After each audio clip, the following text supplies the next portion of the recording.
आप सभी को प्रणाम। मैं राजन सिंह। आज हम बात करेंगे किन किन बाहरी राजपूतों को मल्ल राजाओं ने यहाँ पर पूर्वांचल में शरण दिया था, जिनको जो बाहर प्रदेशों से आए हुए थे, उस विषय पर बात करेंगे। महाबत खान मुगल बादशाह जहांगीर के दरबार में सेनापति होने के साथ साथ एक कुशल राजनेता भी था। वह जहांगीर का पुराना और विश्वासपात्र मित्र था। नूरजहां और अशरफ खान के षड्यंत्रों से परेशान होकर उसने सन 1626 ईस्वी में विद्रोह करने की सोची। चूंकि वह जन्म से राजपूत था, इस काम में उसके राजपूत मित्रों और सैनिकों को भी अच्छा सहयोग मिला। ये सभी राजपूत पंजाब के ऊपरी हिस्से और जम्मू कश्मीर क्षेत्र में रहते थे।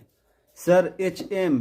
इलियोट ने पूरी घटना का उल्लेख करते हुए लिखा है कि महाबत खान ने अशरफ खान के षड्यंत्रों का साफ साफ देख लिया और अपने साथ 4000 से 5000 राजपूतों को इकट्ठा किया, जो सभी बहादुर और एक ही लक्ष्य के थे। इसीलिए सब एक साथ जमा हुए।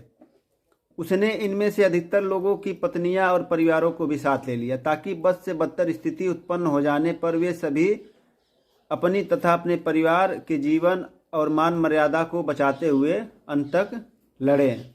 महाबत खान और उसकी सेना ने झेलम नदी के तट पर जहांगीर और उसकी सैनिक छावनी पर हमला बोल दिया।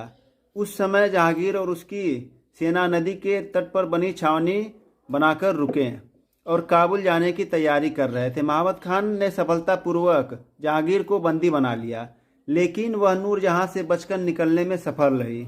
महाबत खान ने स्वयं को हिंदुस्तान का सम्राट घोषित कर दिया। हालांकि उसकी सफलता छोटी अवधि की ही साबित हुई।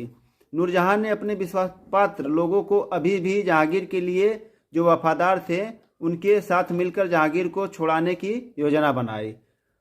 उसने महाबत खान के सामने आत्मसमर्पण कर दिया। पति के साथ आने पर उसने अपनी योजना पर अमल करना शुरू कर दिया।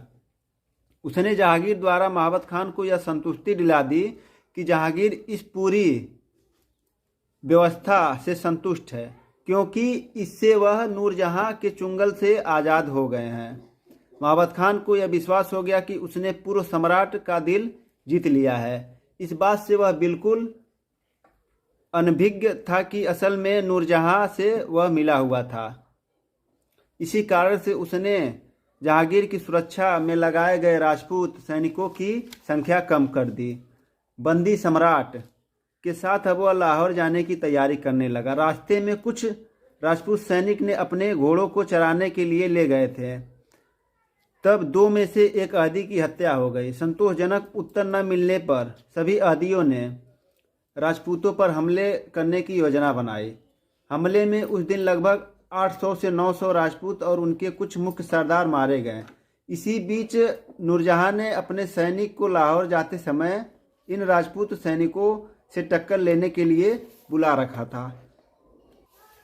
रास्ते में दोनों तरफ के सैनिकों की भिड़ंत हुई। नूरजहां के सैनिक विजयी हुए और जहांगीर को आज़ाद कर लिया गया। इस लड़ाई में राजपूत सैनिकों को बकरों की तरह काटा गया और कुछ को पकड़कर जबरन काबुल के बाजारों में बेच दिया गया। लगभग 2000 से 3000 राजपूत इस लड़ाई में मारे गए और कुछ बुरी तरह घायल हो गए। इस तरह महाबत खान की सत्ता लगभग 100 दिनों तक रही।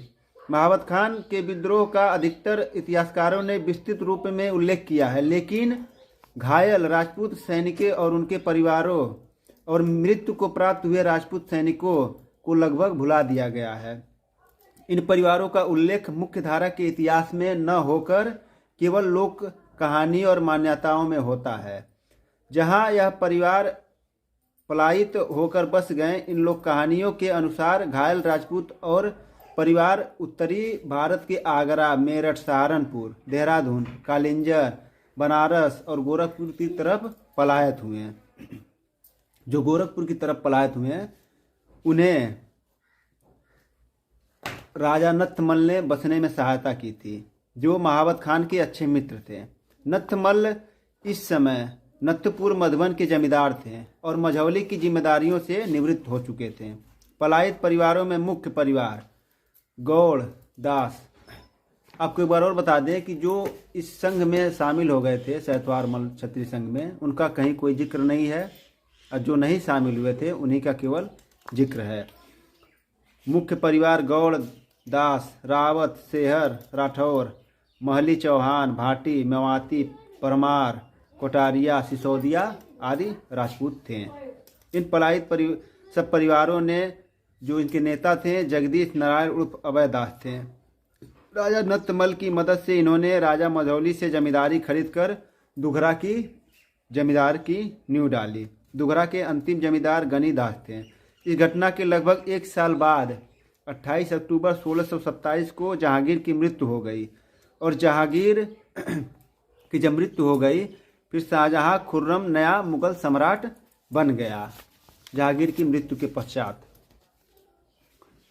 उसके बाद मधुबन के बिसेन मल्लों पर नए सम्राट का कहर टूट पड़ा, क्योंकि इससे पहले नतमल और उनके भाई खुर्रम के विद्रोह को कुचलने में महावत खान की सहायता की थी।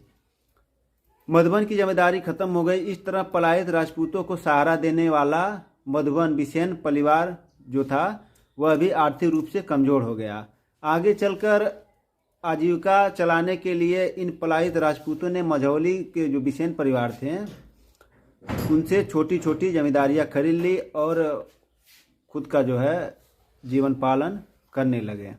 धन्यवाद।